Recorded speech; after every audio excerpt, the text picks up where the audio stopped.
You ask Tiger to solve. This deals with linear equations with one unknown. The final result is w equals 53.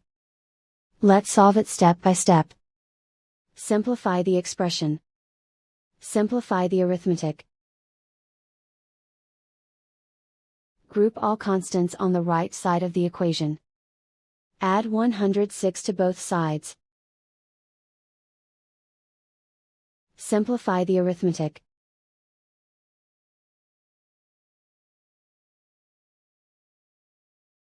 Isolate the w.